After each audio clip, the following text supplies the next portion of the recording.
Hello everyone, welcome back. Today's class is about modal verbs and its usage. These are the following modal verbs. We'll see one by one. First, we'll start with can. It is used to express ability or power. Example, the district collector can ban the sale of this drug. Next, can't. It is used in negative sense, that is, to express absence of ability or power. Example, he is lame, he can't run fast. It is also used to indicate permission and possibility. Example, can I go out now? Permission. It can be a surprise. It is a possibility. Next modal verb is could. It is simple past tense form of can. It is used to express past ability. Example, Jane could pass this exam easily. Next is couldn't, the negative form of could.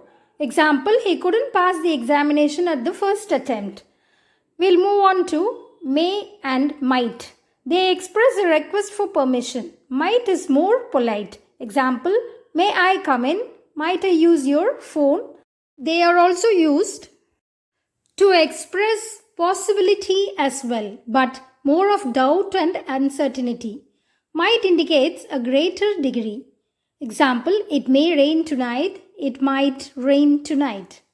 Next, we'll move on to must.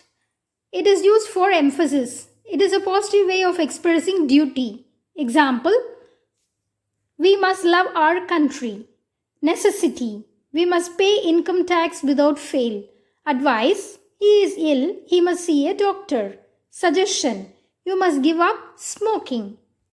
Our next modal verb is mustn't. It is a negative way of expressing obligation, necessity, advice. It indicates prohibition. Examples, you mustn't smoke here. We mustn't disturb the patients. Next, we'll move on to shall. It indicates futurity. Example, I shall meet my friend tomorrow. It also indicates intention. Example, you shall have a gift.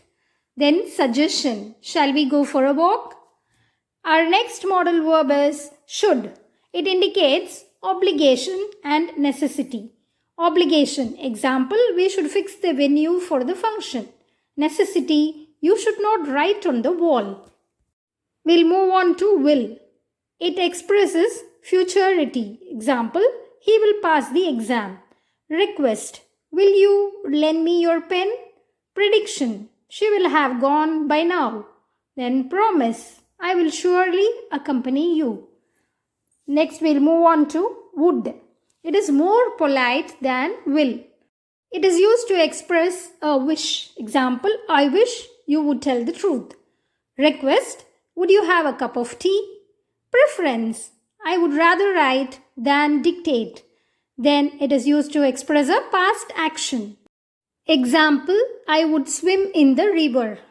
Now we have completed the modal verbs. We'll see the semi-modals. They are ought to, used to, need and dare. These are called as semi-modals or quasi-modals. We'll start with ought to. It is used to express duty or obligation. Example, you ought to obey your elders. It is used for an advice or suggestion. Example, you oughtn't to tell lies. It is also used to express an assumption. Example, he ought to be back by now. Next is used to. It is used for past habit which has stopped now. Example, I used to play football when I was young. Our next semi-modal verb is need. It is used to express necessity. Example, you need to pass a driving test. For obligation, example, he need not worry now. Then it is used to indicate one's requirement. Example, she needs a week time.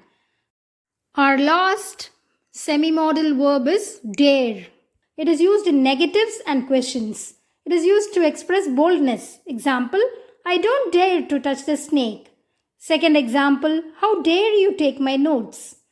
It is also used to indicate a challenge. Example, he dares me to break this chair. So we have completed the lesson today. For more such lessons, kindly subscribe, like, comment and share. Thank you for watching. See you soon in another lesson. Take care. Bye-bye.